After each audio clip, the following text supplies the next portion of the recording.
ওই যে বলছিল পানি লাগবে পানি, তার কি দোষ ছিল? ঠিক কিনা?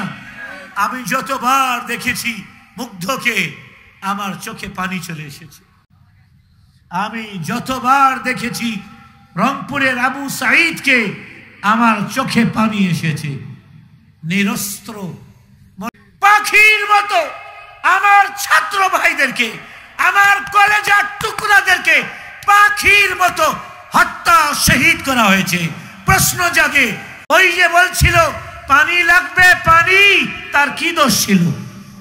ঠিক কিনা?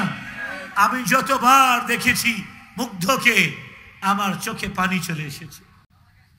আমি যতবার দেখেছি রংপুরের আবু সাঈদকে আমার চোখে পানি এসেছে। নিরস্ত্র মনে হচ্ছিল ভারতের সাথে আমাদের যুদ্ধ, এদিকে আমার ছাত্র, ওদিকে ভারতের আর্মি। ঠিক কিনা? 15 বছর কোন আলেম মুখ খুলে কথা বলতে পারে নাই। আমার ভাইদের মধ্যে যারা আওয়ামী লীগের ভাই আছেন, দয়া করে মাইন্ড করবেন না, এখন তো খুঁজে পাওয়া যাবে না। আপনারা বুকের উপর হাত দিয়ে বলুন, গত 15 বছর কি ভোট দিয়েছেন? জোরে বলেন, ভোট দিয়েছেন? রাত্রের অন্ধকারে ভোট নেওয়া হয়েছে। ঠিক কিনা? রাত্রে ভোট হয়েছে, কিন্তু কেউ বলার সাহস পায় নাই।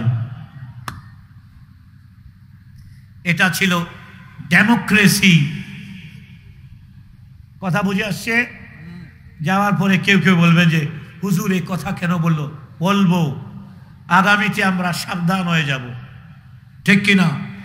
পাখির মতো আমার ছাত্র ভাইদেরকে, আমার কলেজার টুকরাদেরকে পাখির মতো হত্যা শহীদ করা হয়েছে। প্রশ্ন জাগে, ওই যে বলছিল পানি লাগবে পানি, তার কি দোষ ছিল? ঠিক কিনা? আমি যতবার দেখেছি মুগ্ধকে আমার চোখে পানি চলে এসেছে। আমি যতবার দেখেছি রংপুরের আবু সাঈদকে আমার চোখে পানি এসেছে। নিরস্ত্র মনে হচ্ছিল ভারতের সাথে আমাদের যুদ্ধ, এদিকে আমার ছাত্র, ওদিকে ভারতের আর্মি। ঠিক কিনা? 15 বছর কোন আলেম মুখ খুলে কথা বলতে পারে নাই ভারতের বিরুদ্ধে। মনে রাখবেন, ভারত কখনো আমাদের বন্ধু নয়। না হলে ভারত যদি বন্ধু হতো, আমাদের 50 লক্ষ মানুষকে পানিতে ডুবিয়ে মারতো না।